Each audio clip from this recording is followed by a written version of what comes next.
Welcome to America's Commercial Real Estate Show, your source for market intel, forecasts, and strategies. Hello, I'm Michael Boyle, and I appreciate you being with us. This segment is brought to you by CommercialAgentSuccess.com. It is the ultimate and commercial training for agents. It has 21 one-hour videos. It has calculator, has forms, it has slide deck action notes. Brokers around the country really rave about it. Learn more at CommercialAgentSuccess.com. Well, today we're going to talk about the multifamily market around the country. Multifamily has certainly had a really good ride for many, many years. What's the future hold? What about affordability for tenants with raising rents? What about the levels of new construction? How are interest rates impacting it?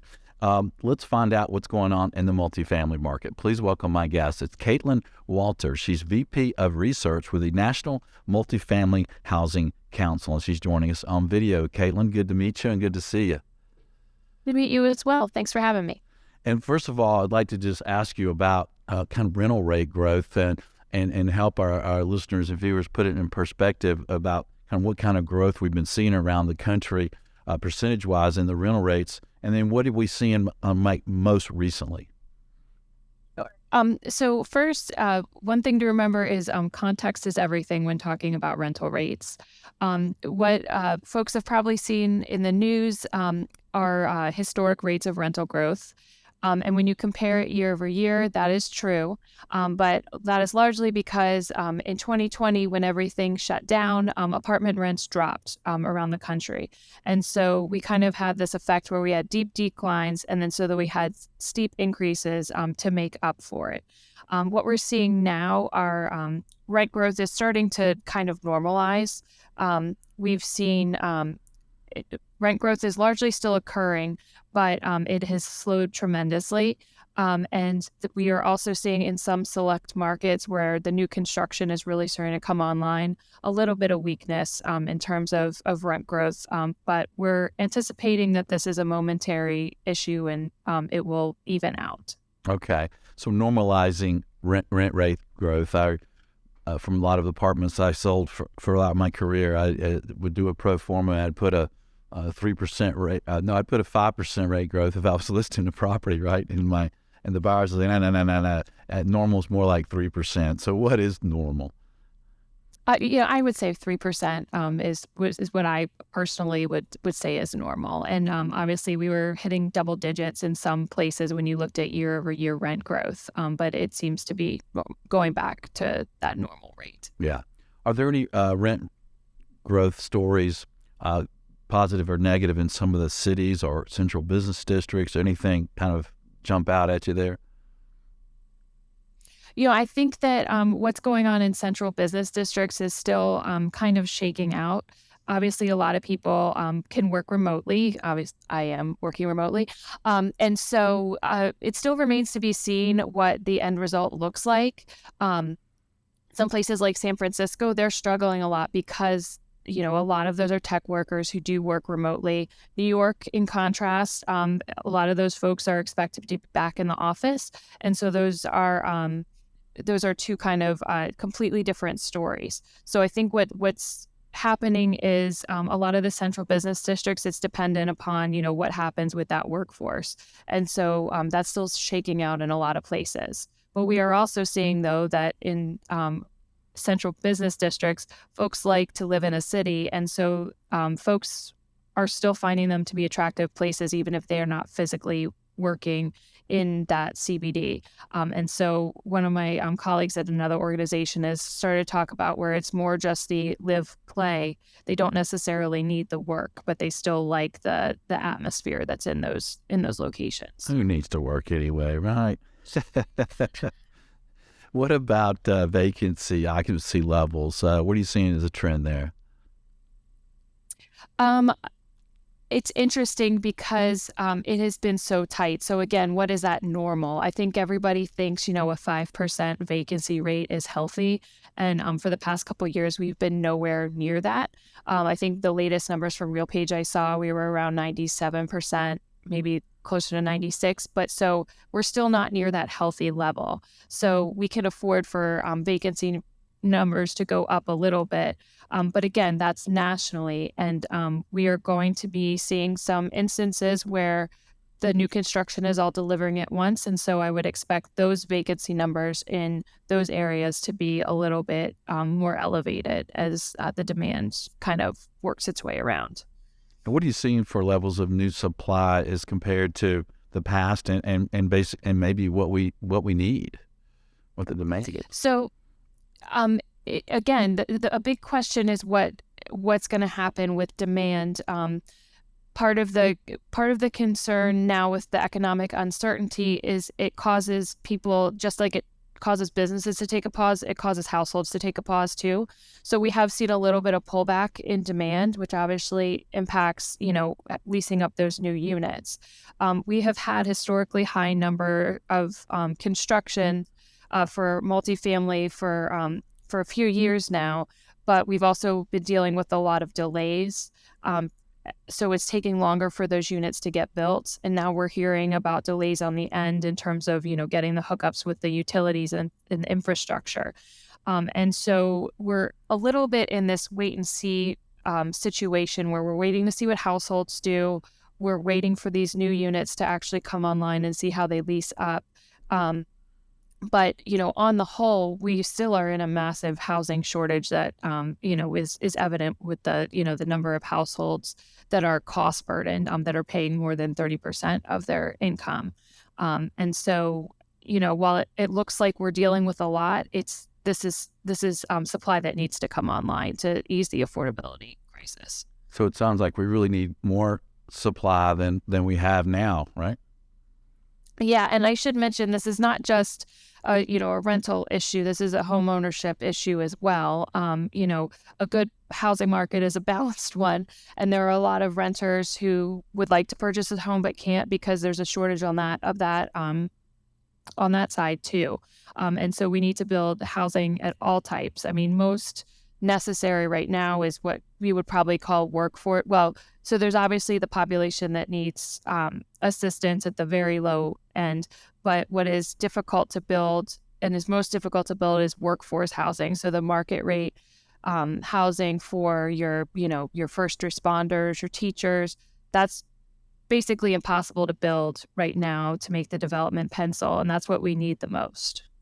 Yeah, that's a problem all around the country, and there's been. All right, what are you guys seeing for office being transformed into residential? Are you seeing much of that, or is there much talk around the association there and your members about that? There's a ton of talk about it. Our research foundation recently published a piece that we did with the Urban Land Institute looking at what they call adaptive reuse. So transforming office, hotel, retail into apartments. And it is happening. It's happening around the country, predominantly in the central business district. And what I like to say is there's no silver bullet to solving the affordability crisis. And obviously, for office in particular, the office market is struggling in some places. And so this is a good option in some cases, but it's a small percentage of the office market that could actually be converted to residential, but every little bit counts. There are a lot of innovative ideas that are being brought out, property tax abatements that make it so that these conversions can happen. And in a lot of times, in a lot of cases, if you do a property tax abatement, you could build that workforce housing and convert into workforce housing. So it's definitely something that's happening and it's good, but it's not going to solve everything now. Yeah.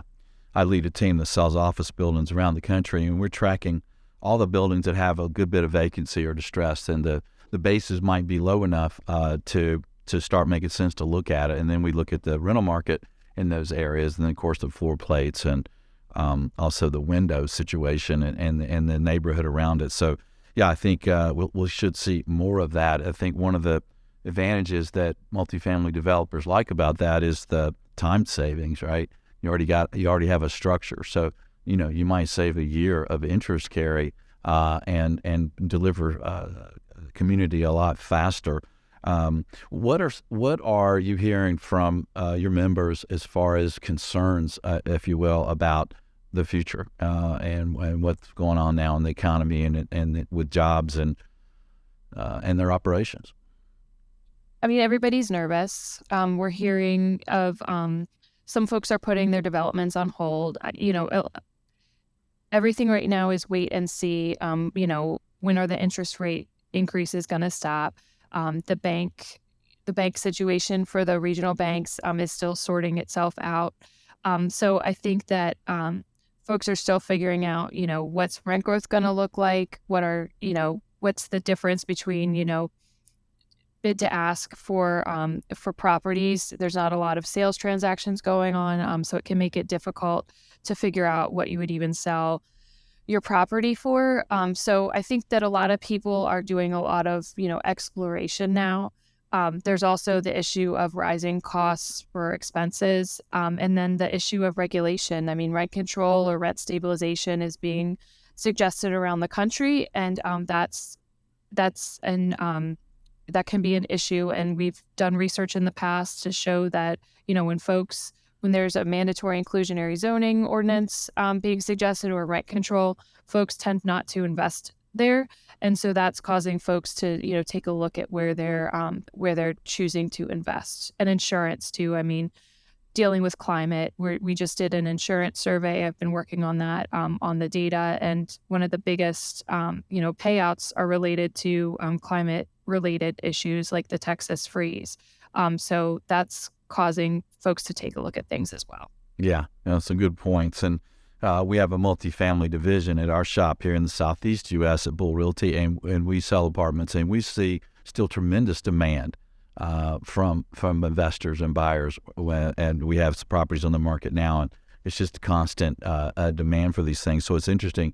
Of course, transaction volume is lower than it was, especially when you compare it to the go-go year of 2021. But so what are you actually seeing for transaction volume trends? Well, what's happening in the South and Southeast. And, that's where the demand is, as you said, that's where people are moving. And so, I think we're seeing some instances where folks have to sell in other parts of the country. But, I think a lot of the appetite is for these southern and southeastern markets where that's where the rent growth is still happening. That's where where people are moving. That's also, though, where a lot of these new deliveries are coming online. So we'll have to see how that shakes out. Yeah. What is your forecast moving forward for the multifamily world? And is it different? I know it's different for different locations, but is it different for kind of B or C class properties versus A as far as the forecast goes? So we don't forecast officially, but we did. We have a kind of a sister organization, the National Apartment Association, and a few years ago we commissioned some research to look at demand, and so the demand research said that we needed to build 4.3 million apartment units by 2035 to keep up with demand, and of that 4.3 million, 600,000 was an existing shortage. And so, I think that there are a lot of places that are still clearly undersupply. San Francisco, for example. There are some places that are right now, they are on the verge of being oversupplied, especially at the higher end. So Charlotte, for example, Nashville's been discussed. A lot of these places that have been kind of like the darlings the past few years, they've had a lot of demand, but there's a lot of supply coming online. So I think, those are the markets where there's a large percentage of stock, particularly as it relates to existing stock that's coming online. Those are the ones that we are less optimistic about for the short term. Are there any concerns within the industry or with your members on affordability as rents have gone up so much, especially on these new projects? So the rental market, the apartment market is interesting because it runs the gamut. We have residents that, are paycheck to paycheck, and then we have residents where their rent to income ratio is about 20%. I think that there's a lot of different avenues you can look at related to affordability.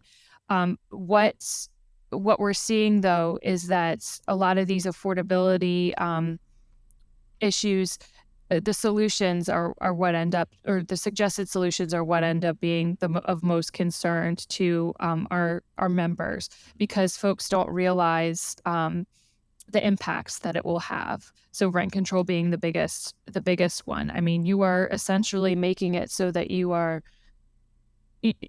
have a set rent growth and it can be pulled back. We've seen that in places with rent control, where the escalation gradually gets pulled back. And we're seeing expenses go up tremendously. I mentioned insurance, but utilities.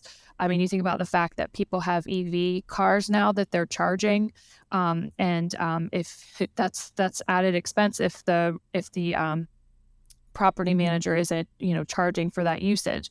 So I think that's what concerns the members the most, is that people setting these regulations in place don't necessarily realize the unintended consequences that can occur, and that's something that can have a domino effect and really threaten the stability of the industry. Yeah, and rent control can kind of backfire, right, on a community, and 'cause then you have less supply being built and renovated, right? I mean, you look at St. Paul; they enacted rent control, a very strict rent control initiative, and it shut down the pipeline like that. Yeah, yeah, that's amazing. Caitlin, let's talk a little bit about the National Multifamily Housing Council, what you guys do, who your members are, and then some of the information that's available at your website. And for your listeners and viewers, their website is NMHC.org. And there are some great information there, right, Caitlin, that's not behind a firewall that you don't even have to be a member to access, right? Correct. So yeah, if you go to nmhc.org, my favorite section obviously is the research related section, quick facts. And so it's just like it's called. You can pull up information on the number of households in the US, the number of renters, the number of apartment residents, their income breakdown, their age breakdown, where new construction is occurring throughout the country, and that's all ahead of the firewall. We have fact sheets related to different issues, and then we also have a lot of research reports. The ULI report I just mentioned. There's also one on apartment filtering, or lack thereof. Interesting. So who are your members, Caitlin, and why are they members? Sure. So it runs the gamut. We have a lot of members, obviously, that are owners, developers, managers of apartment housing. There are also brokers. We have architects. We have consultants. We also have basically anyone that has a company that touches an apartment. So the folks who do the broadband hookups, they're members as well. And there are a bunch of benefits of NMHC. We try to pay attention to, what's cutting edge, what do folks need to be paying attention to, and filter that out to the membership. We also have a lot of networking opportunities through our meetings. We have our annual meeting in January every year, and then also try to provide industry knowledge as well. We have our research forum. We have Apartment Strategies Conference, where folks can also hear what their peers are doing and perhaps get some new ideas. Yeah, that's great. Is there any training available? Yeah, so I would say we do more networking, but there's a lot of information that you can get. We have white papers on issues related to fair housing. We did one on music access back in the day. So there's a lot of kind of choose your own adventure, I would say, on there. That's great. And then you have some conferences, right? Yes. And so we have our apartment strategies I mentioned. We have research forum, which is really geared for industry researchers. But anybody that wants to take a deep dive into research can do so. We have our OpTech conference, which is probably the best, like, on the ground, I would say, knowledge, experience. It's all related to operations and technology. So it's one of our biggest conferences. That's in Las Vegas in the fall. We also have a student housing specific conference in the fall. as well as some more networking-based events. We have a spring board of directors meeting, and then we also have a fall conference in Washington that's based more on, government affairs related content. Right. And I guess folks can find out what conferences and when and where at your website. Yes, and during COVID, we started experimenting with virtual like everyone did. And so we have several kind of lines of meetups. We have a researcher networking meetup, for example, and then we have a women in multifamily meetup. There's also an emerging leaders program we have for folks who are under 40 in the industry to kind of get some more access to things. And so those are all available on our website. Awesome. Caitlin, what would you leave our audience with to think about for multifamily moving forward? I would say stay calm. And the underlying fundamentals are still very good. But just pay attention to what households are doing. And just remember that, it's like a puzzle, and each little piece, is what adds up to the whole industry. So as long as each of those little pieces gets taken care of, we should be good to go. Very good. I feel better. Caitlin, thanks for joining us. Thanks for having me. All right. And thanks for joining us around the country. Hey, please let us know what you think. We also appreciate you sharing the show and connecting with us on your favorite social media. Feel free to reach out to me if you have any thoughts or questions. My email is michael@bullrealty.com. And until next week, be sure that you always lead, learn, and laugh, and join us for America's Commercial Real Estate Show.